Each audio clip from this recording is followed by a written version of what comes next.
There are some squirrels that have been living in my ceiling for months, and instead of just documenting them like a normal person would, I decided to make them a reality TV show. Welcome to Love and Acorns Atlanta. Too hype in the party, feeling like my birthday. I've been dancing all night with a bottle in my hand and a smile on my face. So this is Rupert. I noticed a bunch of sounds in my ceiling, a bunch of running, a bunch of scratching, just a bunch of ruckus. And with the ruckus came a squirrel that sat on my windowsill every morning. Rupert Cornelius Dubois, you do not pay rent. So now we're beefing because he's waking me up with his footsteps early in the morning every day. I was playing squirrel repellent sounds by the windows, by the vents, anywhere where I could get him out. But still, every morning he was there.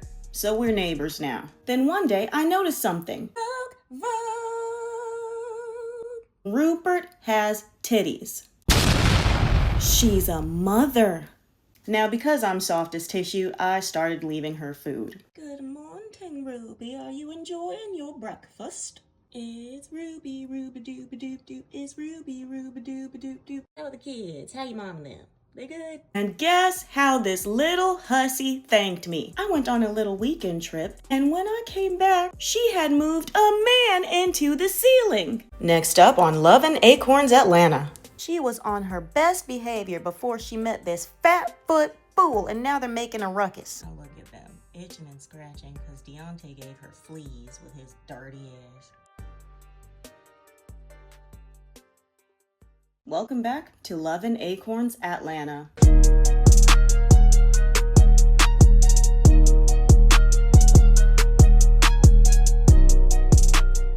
In yesterday's episode, we met Rupert, a squirrel that's been getting on my last nerve. Rupert Cornelius Dubois, get away from my window.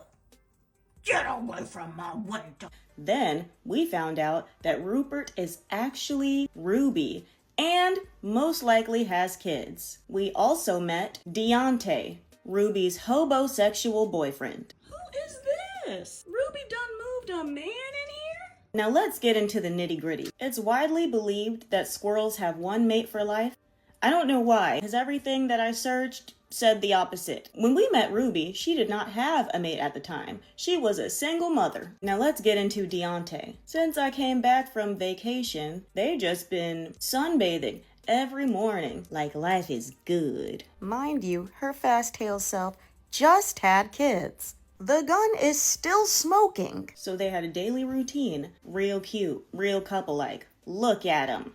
Just frolicking. And then, since Deontay's been around, Ruby's been itching and scratching. Deontay gave her fleas with his dirty ass. See, you weren't itching and scratching like this before that man came into the picture. Now look at you. Just itchy. You need to want better for yourself, Ruby.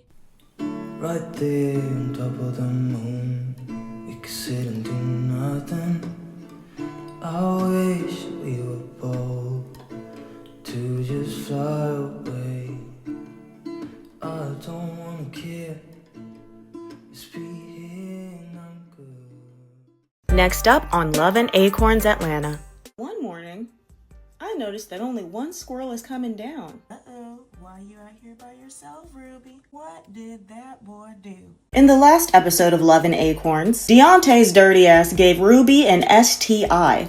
Squirrel transmitted itching. That man is for the trees. And then he vanished. Disappeared for days. Uh-oh, why you out here by yourself, Ruby? And this is after they've been frolicking like the happiest couple. I needed answers.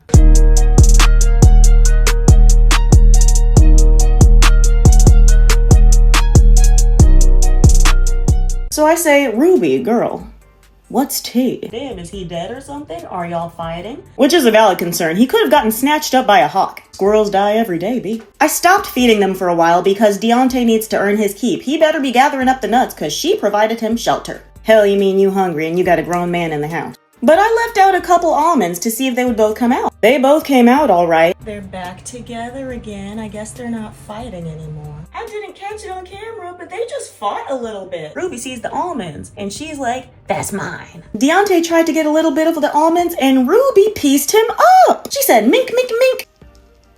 Domestic violence. So that's why he left? I had to pull Deontay to the side for a chat. Deontay, you don't want better for yourself? And for a few days after that, he did not come back.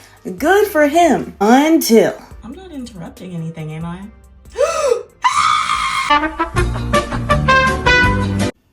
Yep. He's exactly where he wants to be. Y'all are toxic. And I'm calling the authorities. And by the authorities, I mean the property management. 'Cause I already told them to get these squirrels up out of my ceiling, so I had to remind them a few times. Get them out of here. I am getting the two of you evicted. Evicted! Stay tuned for the finale of Love and Acorns Atlanta. I left a handful of almonds here, and she is eating them all. So tell me, is she pregnant? Welcome to the season finale of Love and Acorns Atlanta.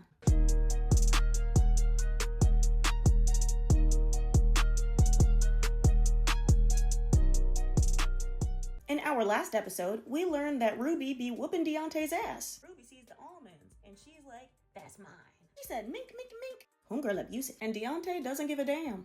He loves it there. And if you ask me, Ruby has emboldened Deontay because at first, he was a bit skittish. But then, he started coming down to collect the almonds by himself without Ruby. So I'm wondering, why the hell he's down here doing the almond collection without Ruby? And you better leave her some or I'm telling so she can smack you again. Get your...